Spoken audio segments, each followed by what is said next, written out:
This is the current situation.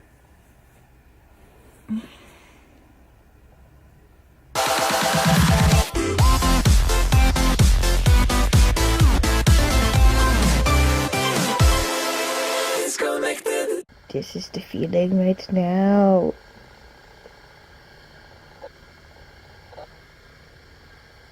Momentum is the topic at hand. I feel like we need to make moves. We gotta make moves, guys. We gotta do it. So, you may be wondering, what are we doing at the gym today, Katie? Or maybe you don't care, but maybe you're trying to make a fitness routine for yourself. So, today I am doing a class. I try and do classes Monday, Tuesdays, and Fridays. They're all slightly different. Today's class is a mashup class, which is 20 minutes of spinning and 20 minutes of HIIT, which is high intensity interval training. The high intensity interval training is taught by my favorite teacher at the gym. His name is Rich. He teaches awesome classes. They're like a little bit boot camp style, but he's like not a jerk. So I don't know, when I've taken boot camp in the past, I've always like just felt like the teacher was a bully. Or like he plays hard, and it's a tough workout, but he's just a likable kind of guy. And he plays good music. As long as I do something, that's the most important part. And that's what we'll get to a little bit later in this video. Doing something is the most important part. That's when we get into our momentum talk, the power of momentum and the importance of momentum.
Okay, so today I wanted to talk about momentum because I think that momentum is such a powerful, meaningful tool for us to use in our life, and it can relate to anything. Today I'm using fitness as an example, but it can relate to anything that you're trying to accomplish, whether you're trying to start a new business, whether you're trying to, really ace your finals, whether you're working on relationships, whether and this is where I should stop rambling because I think I've given enough examples that you should be able to understand what I'm talking about at this point. Do I have one more? Maybe you want to start a meditation practice. Anyway, we all want to be motivated to accomplish these things, and motivation is great. Follow a bunch of inspirational Instagrams, whether it's quotes or whether it's something that I want to obtain myself, or maybe it's like music, like an instant motivator, something like that really gets you going, or maybe it's like the pre-workout I took earlier that is also a motivator. Anything that gives you like inner motivation is definitely helpful, but it's not the only answer, and this is why. As humans, our brains are only meant to make a certain amount of decisions per day. Now think about all the decisions you make every day. You make thousands of decisions every day without even knowing it. It may start off with something as simple as your alarm goes off. Are you going to hit snooze or not hit snooze? Decision number one, and you're not even thinking about it. Okay, are you going to make your coffee first? You're going to go wash your face and brush your teeth first. Okay, are you going to have the cake, the birthday leftover cake for breakfast? Or are you going to make, some egg whites for breakfast. All these micro decisions that you're making all day, every day. And they did a study, and the human brain is only wired to make so many decisions a day. And this is a problem with just relying on willpower or motivation alone. A lot of the problems people find, and I'm going to relate this to, again, the fitness world and into a diet sense. And so say you've made the right decisions all day. You had like your healthy breakfast, your healthy lunch, your healthy snacks, but every time you go to eat something, like you're making decisions. If you're at a vending machine, you're deciding between all these different things. If someone's brought in cupcakes for work, you're deciding whether you're going to have it or not. Like your brain makes all these decisions, hundreds of decisions a day regarding food. And as the day goes on, your brain gets tired, and your ability to make these decisions from a more logical, motivated, willpower type of space actually starts to cave. So that's why a lot of times, again, with a diet, it's likely that people will do really good during the day and then cave at night. This is where momentum comes in. Momentum is so powerful. It's like habit forming. The more that you do something, the more that you'll do it. So let's break down momentum for what it is. An object at rest wants to stay at rest. An object in motion wants to stay in motion. And I think about this a lot as it relates to fitness and health, because I know that when I'm going to the gym regularly and going to yoga and I'm working out and I'm walking and I'm doing all these things, I remember having times where I'm like, what was I doing with my day before I was doing? Like, how did I not work out? What did I do? Similarly, if I've gotten sick, work, whatever interference happens, and I miss a day, I miss 2, I miss 3, now it's been a week, now it's been 2, and now I'm watching a lot of Netflix. I have the same problem fathoming how in the world I was working out when I can barely do what I'm doing that day. And in both scenarios, whichever side of the momentum swing I'm on, I really have a hard time figuring it out.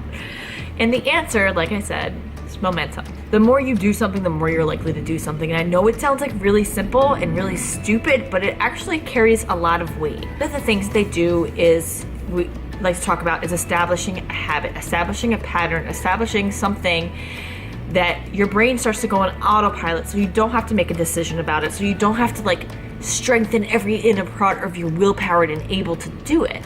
The general idea these days is that it takes 21 days to form a habit, and that's why you'll see all sorts of 21-day challenges, 30-day challenges, because that's supposed to kickstart you, get you in a habit so that you won't drop out. That's amazing, and it's a great first start, but the problem is that the information is a little convoluted. So this all started in the 1950s when Dr. Maltz, who was a plastic surgeon, started noticing with his patients that it took them about 21 days to get used to whatever he did. So if they get a nose job, it took them 21 days to get used to it. If they had to have an amputation, it took them 21 days to really wrap their head around it. And he wrote a book about it. It became the groundwork for all of these programs. The problem is it's a myth, the 21-day rule or 30-day rule or however it is. And it's dangerous because it became a point that enough people believe it, and it's said enough times that now everyone thinks that it's the status quo when it was really just an observation.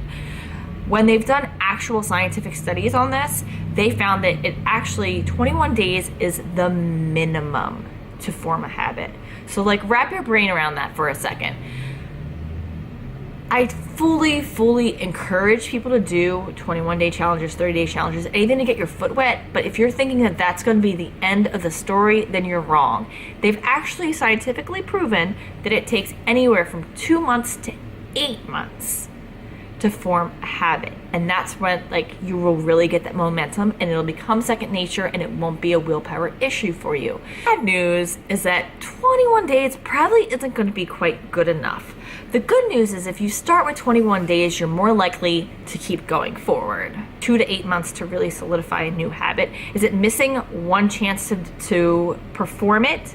Did not affect the habit formation. So say you're trying to do 60 days of something. If you fall off for a day or two, it doesn't matter. They showed that making a mistake once or twice has no measurable impact on your long-term habits. So like that, you can take a little bit of the pressure off yourself. Yes, should you still stick to doing your habit? Of course. But if something gets in the way, you don't have to throw in the towel. You don't have to start from scratch. It's about the big picture, not the small picture.